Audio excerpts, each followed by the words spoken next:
Hello students, last lecture में हमने photo electric effect पढ़ा था। सबसे पहले उस पर एक क्वेश्चन करेंगे हम। ठीक है, 100 watt bulb emits monochromatic light of wavelength 400 nanometer. Calculate the number of photons emitted per second by the bulb. सबसे पहले इसमें जो पावर ऑफ द बल्ब दे रखा है, ठीक है, वो कितना दे रखा है? 100 watt। ठीक है, वॉट को हम ऐसे भी लिख सकते हैं 100 जूल पर सेकेंड। ठीक है, अब यहाँ पे देखिए एनर्जी का फॉर्मूला क्या होता है। Energy of one photon E is equal to H nu which is equal to H C upon lambda. ये वाला फॉर्मूला लिखने की क्यों ज़रूरत पड़े? क्योंकि यहाँ पे जो वेवलेंथ हमें गिवन है। क्योंकि हमें वेवलेंथ गिवन है। ठीक है, सबसे पहले एनर्जी निकालेंगे, ठीक है, कॉरेस्पॉन्डिंग टू दिस वेवलेंथ। ठीक है, E is equal to H C upon lambda. H का वैल्यू रखेंगे 6.626 into 10⁻⁻34 joule second. C speed of light है आपका 3 इंटू 10⁻8 अपॉन लैम्डा कितना है 400 नैनोमीटर। इसको मीटर में कन्वर्ट करने के लिए 10⁹ से मल्टीप्लाई करना पड़ेगा और ये किस में होगा? मीटर पर सेकेंड में। जब इसे हम सॉल्व करते हैं तो एनर्जी जो है आपका वो कॉरेस्पॉन्डिंग टू दिस वेवलेंथ आपका आ रहा है 4.6969 जूल। ठीक है, अब देखिए यहाँ पे नंबर ऑफ फोटोन्स एमिटेड पर सेकेंड, ये कितना होगा? टोटल एनर्जी आपके पास कितना है? 100 जूल है। और एक जो मोनोक्रोमेटिक लाइट है उसका वेवलेंथ कितना है? इसके कॉरेस्पॉन्डिंग इतना एनर्जी है। तो हम निकाल सकते हैं टोटल एनर्जी डिवाइडेड बाई एक का कितना है आपका 4.6969 जूल। ठीक है, जूल से जूल कैंसिल। ठीक है, ये जूल पर सेकेंड है और ये नीचे आ जाएगा तो आपके पास आ गया 2.012 इंटू 10⁻20 पर सेकेंड। यानी जो नंबर ऑफ फोटोन्स है वो पर सेकेंड इतना है। ठीक है, तो इसे सॉल्व कर लेंगे आप लोग इजीली। ठीक है, हम अब आगे बढ़ते हैं। ठीक है, बोर्स एटॉमिक मॉडल हमें पढ़ना है। ठीक है, तो देखिए ये ज़्यादातर आपका थ्योरेटिकल है तो नोट्स बनाना शुरू कर दीजिए। बोर्स एटॉमिक मॉडल, ठीक है, इससे पहले हमने रदरफोर्ड्स एटॉमिक मॉडल पढ़ा था। ठीक है, बोर्स एटॉमिक मॉडल में देखिए क्या होता है। इसके पॉस्टुलेट हैं जो इम्पॉर्टेंट है और आपको ध्यान में रखना है। बोर्स का जो पहला पॉस्टुलेट था, atom has centre called nucleus. ठीक है, तो ये बात रदरफोर्ड ने भी बोला था, सेंटर में एक हैवी पार्ट होता है उसको क्या कहते हैं? न्यूक्लियस। दूसरा जो है वो क्या होता है postulate? Electron revolves only in fixed circular orbit with fixed energy and fixed velocity.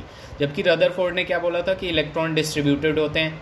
ठीक है, न्यूक्लियस के अलावा हर जगह डिस्ट्रीब्यूटेड होते हैं। इस बोर ने क्या बोला था कि electron revolves only in fixed orbit. ठीक है, हर एक इलेक्ट्रॉन का एक फिक्स्ड ऑर्बिट होता है जो इसका फिक्स्ड एनर्जी, हर एक ऑर्बिट का फिक्स्ड एनर्जी होता है और जो इलेक्ट्रॉन मूव करते हैं वो फिक्स्ड वेलोसिटी से मूव करते हैं। और थर्ड जो आपका आता है पॉस्टुलेट, क्वांटाइजेशन कंडीशन, ये बहुत इंपॉर्टेंट है। ठीक है, इसका मतलब क्या है? Electron revolve only in those circular orbits for which the angular momentum which is denoted by L, ठीक है, is integral multiple of h upon 2π। Actual में इसको हम ऐसे लिख सकते हैं mvr is equal to nh upon 2π। ये जो l है इसको रिप्रेजेंट कर रहा है आपको। mvr क्या होता है? एंगुलर मोमेंटम होता है। ठीक है, इसके कहने का मतलब क्या है कि ये जो देखिए यहाँ पे l इज इक्वल टू क्या है? nh अपॉन 2π और l इज इक्वल टू क्या आ जाएगा आपका? mvr। ठीक है, तो ये जो n है आपका इंटीजर है और शेल है। ठीक है, इंटीजर 1 2 3 4 5, जैसे n is equal to 1 shell पे k होता है, n is equal to 2 second number का शेल L होता है, n इज इक्वल टू 3 पे, ठीक है, आपका जो शेल होता है वो m होता है, L इज इक्वल टू 4 पे आपका शेल जो होता है n होता है। ठीक है, और यही कंडीशन होता है बोर्स क्वांटाइजेशन कंडीशन। ठीक है, जैसे L का जो यहाँ पे n का वैल्यू है, देखिए यहाँ पे L इज इक्वल टू क्या आ सकता है? n के जगह 1 आ सकता है तो h अपॉन 2π आ जाएगा, यानी n का वैल्यू यहाँ 1 है। L इज इक्वल टू क्या आ सकता है? 2h अपॉन 2π आ जाएगा। L इज इक्वल टू क्या आ जाएगा? 3h अपॉन 2π आ जाएगा। ये n का वैल्यू है आपका। हमेशा ध्यान में रखिएगा L इज इक्वल टू कभी भी 1.5h अपॉन 2π नहीं आएगा क्योंकि ये आपका इंटीजर नहीं है। और यहाँ जो h है वो प्लैंक्स कांस्टेंट है जिसका वैल्यू 6.626 इंटू 10⁻⁻34 जूल सेकेंड होता है। ठीक है, जूल सेकेंड होता है, ठीक है, इस बात को ध्यान में रखिएगा। तो ये थर्ड पॉस्टुलेट था जो क्वांटाइजेशन कंडीशन था, MVR is equal to NH/2π, ठीक है। फोर्थ पॉस्टुलेट आता है while revolving the electrostatic force between the electron and nucleus, ठीक है, प्रोवाइड सेंट्रीपिटल फोर्स, ठीक है। सेंट्रीपिटल फोर्स क्या होता है, सपोज यहाँ पे इलेक्ट्रॉन मूव कर रहा है, यहाँ पॉजिटिव चार्ज है, इलेक्ट्रॉन पे नेगेटिव चार्ज है, ठीक है, इन दोनों के बीच में एक इलेक्ट्रोस्टैटिक फोर्स लगेगा जो इसे मूव कराता है, ठीक है, तो उसे हम क्या कहते हैं, सेंट्रीपिटल फोर्स कहते हैं। क्या कहते हैं, सेंट्रीपिटल फोर्स कहते हैं, ठीक है। साथ साथ में आप लोग नोट्स बनाते हुए चलिएगा, ठीक है। अब यहाँ देखिए दो तरह के फोर्स लगते हैं, एक तो electrostatic force between nucleus and electron, और सेंट्रीपिटल फोर्स भी लगता है, ठीक है। इसे देखिए, जैसे मान लीजिए Q1 Q2 चार्ज है, इनके बीच का डिस्टेंस R है, यहाँ रिपल्सन और अट्रैक्शन दोनों हो सकता है, Q1 Q2 के नेचर पे डिपेंड करता है, ठीक है। ये क्लास 12th में आप लोगों को पढ़ना है इलेक्ट्रोस्टैटिक, ठीक है। देखिए इसका फॉर्मूला क्या होता है, 1/4πε0 इंटू Q1/Q2/R², ठीक है। अब देखिए कि नंबर ऑफ प्रोटॉन्स यानी पॉजिटिव चार्ज, ठीक है, वो किससे पता चलता है, एटॉमिक नंबर से। जितना एटॉमिक नंबर होगा उतना ही क्या होगा आपका नंबर ऑफ प्रोटॉन होगा, और नंबर ऑफ प्रोटॉन पे जो चार्ज होगा वो इलेक्ट्रॉन के बराबर होगा, बस नेचर में पॉजिटिव होगा और इलेक्ट्रॉन नेगेटिव होता है, तो टोटल नंबर ऑफ चार्ज कितना होगा, Z/E होगा, ठीक है।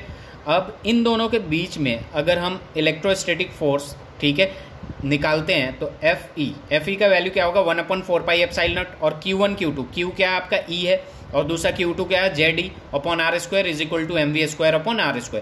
ये mv²/R² का जो फॉर्मूला है ये होता है आपका FC सेंट्रीपिटल फोर्स का फॉर्मूला होता है, ये फिजिक्स में पढ़ना है आप लोगों को, ठीक है। तो बस मैं एक्सप्लेन कर रहा था कि सेंट्रीपिटल फोर्स क्या होता है और इलेक्ट्रोस्टैटिक फोर्स क्या होता है, ठीक है।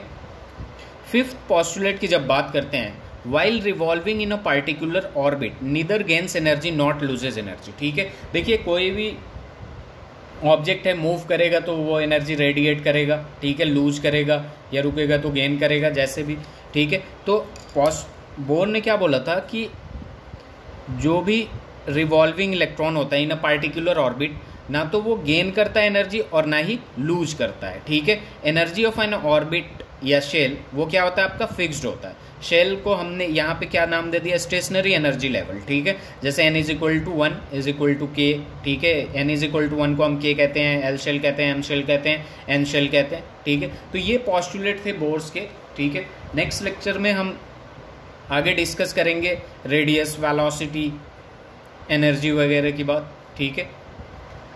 Thank you so much.